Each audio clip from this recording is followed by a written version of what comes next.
फूल गोभी की सबसे मज़ेदार, शानदार, नरम और मुलायम, बहुत ही रसीली, चटपटी, सबसे मुनफरिद रेसिपी जिसकी खुशबू से घर महक जाए और देखकर मुंह में पानी आ जाए। जब क्रिस्पी फ्राई गोभी आलू को परफेक्ट ग्रेवी में डालकर तैयार किया जाएगा तो जो टेस्ट आएगा वो बयान नहीं किया जाएगा। अस्सलामुअलैकुम friends, welcome to my channel cooking Naaz के साथ और मैं हूं आपकी host and friend chef Naaz. Friends, आप में से बहुत से लोगों को ये सब्ज़ी बिल्कुल पसंद नहीं होती, लेकिन आज जिस तरीके से मैं आपको बनाना सिखाऊंगी, यकीन करें आपको भी पसंद आने लगेगी। हमने फूल गोभी को इस तरह बड़े बड़े टुकड़ों में काट लिया है। पीछे हमने डंठल पे इसके इस तरह से कट लगा दिया है ताकि मसाला अंदर तक जाए और ये अच्छी तरह से सॉफ्ट हो जाए, गल जाए। और इसे अच्छी तरह से वॉश कर लेंगे। अब हमने एक कढ़ाई लेनी है या पैन लेना है जिसमें आपने सब्ज़ी बनानी है। उसमें थोड़ा सा ऑयल शामिल करेंगे, 3 से 4 चम्मच। उसमें शामिल कर देंगे आलू। क्योंकि मैं यहाँ पर सब्ज़ी में आलू भी शामिल कर रही हूँ तो मैं यहाँ आलू को भी फ्राई करूँगी। अगर आपने आलू शामिल नहीं करना है तो आपने सिर्फ फूल गोभी को फ्राई करना है। मैंने यहाँ 2 आलू को इस तरह से बड़े बड़े टुकड़ों में कट कर लिया है। हमने इसे अच्छी तरह से फ्राई करना है जब तक इस पर एक लेयर ना आ जाए। फ्रेंड्स, जब आप आलू को इस तरह से फ्राई करके सब्ज़ी में शामिल करते हैं तो यकीन करें इसका टेस्ट बिल्कुल चेंज हो जाता है, बहुत ही ज़बरदस्त सा हो जाता है। और दूसरी बात ये कि फ़ौरन से ये टूटते नहीं हैं। तो आप जब भी सब्ज़ी में ये शामिल करें तो इसको ज़रूर फ्राई कर लें, बहुत ज़बरदस्त फ्लेवर आता है। हम इसे निकाल लेंगे किसी भी प्लेट में। उसके बाद हमने इसी ऑयल में शामिल करना है गोभी जो हमने काट कर रखी है, और गोभी को भी हम अच्छी तरह से फ्राई कर लेंगे। अगर आपने सब्ज़ी को पानी में रखा है तो आप इसे अच्छी तरह से स्ट्रेन कर लें ताकि मुकम्मल तौर पे इसका पानी निकल जाए और ये अच्छी तरह से फ्राई हो सके। क्योंकि अगर सब्ज़ी में पानी होगा तो सब्ज़ी अच्छी तरह से फ्राई नहीं होगी और टाइम भी लगेगा फ्राई करने में। तो आप पानी को अच्छी तरह से स्ट्रेन करके फिर इसको ऑयल में शामिल करें। हमने इसे तब तक फ्राई करना है जब तक इसके ऊपर खूबसूरत सा गोल्डन सा कलर आना शुरू हो जाए। साथ ही हम शामिल करेंगे इसमें 1/4 टीस्पून नमक और 1/4 टीस्पून हल्दी पाउडर, ताकि ये देखने में भी खूबसूरत लगे। हमने आलू और गोभी मीडियम फ्लेम पे फ्राई करना है। आपने फ्लेम हाई भी नहीं करना है और लो भी नहीं रखना है, क्योंकि अगर फ्लेम आप हाई रखेंगे तो ये फ़ौरन से जल जाएगी और अगर लो फ्लेम पे करेंगे तो ये गल तो जाएगी लेकिन फ्राई सही नहीं होगी। तो जैसे ही ये खूबसूरत सा कलर आ जाएगा हम इसे भी निकाल लेंगे आलू के साथ। अब हमने इसी कढ़ाई में, इसी ऑयल में मसाला तैयार करना है। सबसे पहले हमने यहाँ 1/2 टीस्पून ज़ीरा शामिल करना है और इसे हल्का सा फ्राई करना है। याद रखिए कि हमने ज़ीरा को जलाना बिल्कुल नहीं है, बस हल्का सा इसे फ्राई करना है ताकि इसकी खुशबू आ जाए और इसका अच्छा सा फ्लेवर आ जाए।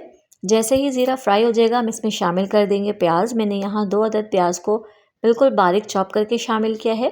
आप चाहें तो ब्लेंड भी कर सकते हैं।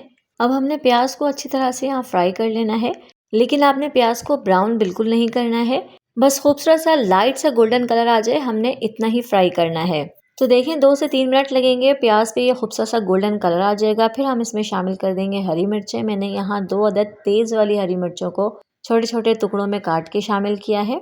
अब हमने ऑयल में हरी मिर्चों को भी फ्राई कर लेना है, लेकिन ख्याल रहे कि कलर हमने इसका भी चेंज नहीं करना है।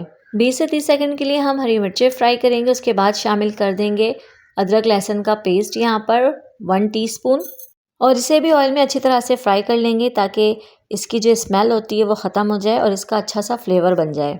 साथ ही मैं यहाँ पर टमाटर प्यूरी शामिल कर रही हूँ। मैंने 2 अदद टमाटर की प्यूरी बनाकर इसमें शामिल किया है। आप भी किसी भी ब्लेंडर जार में, किसी भी मिक्सी जार में टमाटर को ब्लेंड करके इसमें शामिल कर सकते हैं, या चाहें तो छोटे छोटे से क्यूब्स में काट के शामिल कर सकते हैं, आपकी मर्ज़ी है।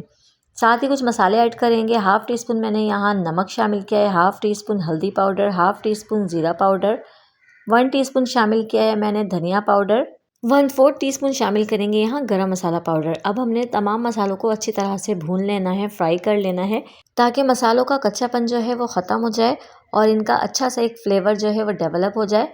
साथ ही हमने यहाँ 1/2 टीस्पून शामिल करना है सुरख मिर्च पाउडर। इसे भी हम बाकी मसालों के साथ भून लेंगे। मिर्च और नमक आप अपने टेस्ट के मुताबिक कम या ज़्यादा कर सकते हैं। अगर आपको फ़ील हो कि यहाँ पर मसाले जो हैं वो जल रहे हैं तो आप थोड़ा सा पानी ऐड कर सकते हैं। मैंने यहाँ पर 3 से 4 चम्मच पानी ऐड किया है ताकि मसाला जो है वो बिल्कुल भी ना चिपके, बिल्कुल भी ना जले और अच्छी सी इसकी भुनाई हो जाए। मसाला जितना अच्छा आप भूनेंगे उतना अच्छा आपका टेस्ट आएगा और उतनी मज़ेदार आपकी सब्ज़ी बनेगी। तो आपकी सारी सब्ज़ी का जो जायका होता है, टेस्ट होता है, वो मसाले में होता है, इसलिए आपने मसाले की भुनाई बहुत अच्छी तरह से करना है। जब मसाला अच्छी तरह से भुन जाए फिर आपने इसमें शामिल करनी है सब्ज़ी जो हमने यहाँ फ्राई करके रखी है। अच्छी तरह से आपने इसे मिक्स करते हुए इसे भी मसाले के साथ भून लेना है, मिक्स कर लेना है। फ्रेंड्स, ये बहुत ही आसानी से, बहुत ही जल्दी, फटाफट से सब्ज़ी तैयार होती है, लेकिन बहुत जायकेदार होती है। जब आप ट्राई करेंगे तो आप भी यही कहेंगे। आपने मसाले के साथ 1 से 2 मिनट के लिए सब्ज़ी को लाज़मी भूनना है ताकि अच्छी तरह से फ्लेवर आ जाए सब्ज़ी में भी। उसके बाद इसमें हम पानी ऐड कर देंगे। मैंने यहाँ पर 1 कप पानी शामिल किया है ताकि अच्छी तरह से सब्ज़ी जो है वो गल जाए। अब हमने इसे अच्छी तरह से मिक्स कर लेना है और फ्लेम को कर देना है हाई। जब इसमें अच्छी तरह से उबाल आ जाए, पानी अच्छी तरह से पकना शुरू हो जाए, फिर हमने फ्लेम को कर देना है लो, और लो फ्लेम पे इसे कवर लगाकर हम अच्छी तरह से सॉफ्ट होने तक, गलने तक पकाएंगे। साथ ही मैं यहाँ थोड़ा सा हरा धनिया शामिल कर रही हूँ, बारीक कटा हुआ, ताकि इसकी अच्छी सी खुशबू और फ्लेवर आ जाए। जब आप इस पॉइंट पे हरा धनिया शामिल करते हैं तो इसका बहुत अच्छा फ्लेवर आ जाता है आपकी सब्ज़ी में। अब हम इसे अच्छी तरह से गला लेंगे, सॉफ्ट कर लेंगे, और यहाँ अपने फ्लेम को लो रखना है। तो देखें कितनी अच्छी तरह से हमारी सब्ज़ी जो है वो सॉफ्ट भी हो चुकी है, और देखें इसने ऑयल भी रिलीज़ कर दिया है। मुझे यहाँ थोड़ी सी ग्रेवी रखनी थी तो मैंने यहाँ पे फ्लेम ऑफ़ कर दिया है। अगर आपको ज़्यादा भुना हुआ चाहिए तो यहाँ पे आप फ्लेम ऑन करके इसे मज़ीद भून सकते हैं। थोड़ा सा धनिया शामिल किया है और इसे डिश आउट कर लेंगे। तो फ्रेंड्स, अगर आपको मेरी वीडियो ज़रा सी भी अच्छी लग रही हो तो इसे ज़रूर लाइक और शेयर कर दीजिएगा। और अगर अभी तक आपने मेरे चैनल को सब्सक्राइब नहीं किया है तो इसे जल्दी से सब्सक्राइब कर दें, और साथ ही बेल आइकन को भी प्रेस कर दें ताकि मेरी हर नई आने वाली वीडियो की नोटिफिकेशन सबसे पहले आप तक पहुंचे, वो भी बिल्कुल फ्री में। तो इसे ज़रूर ज़रूर ज़रूर ट्राई करें, एंजॉय करें और मुझे अपनी दुआओं में याद रखें।